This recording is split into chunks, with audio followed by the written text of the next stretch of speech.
మందస్మితాయై నమః ఓం మంజులాంగ్యై నమః ఓం మాధవప్రియా భామిన్యై నమః ఓం మాణిక్య కంకలధరాయై నమః ఓం మణికుండల మండితాయై నమః ఓం ఇంద్ర సంపత్కర్యై నమః ఓం శక్త్యై నమః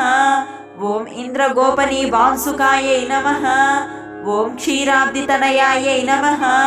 ఓం క్షీరసాగర సంక్షీవాయై నమః ఓం శాంతికాంతి గుణోపేతాయై నమః ఓం బృందానుగుణ సంపత్రై నమః ఓం పూతాత్మికాయై నమః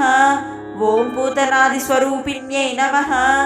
ఓం యోగధ్యేయాయై నమః ఓం యోగానందపదాయై నమః ఓం చతుర్వర్గప్రదాయ నమః ఓం చాతుర్వర్ణైక పావనాయై నమః ఓం త్రిలోకజనన్యై నమః ఓం గ్రహమేధి సమారాధ్యాయై నమః ఓం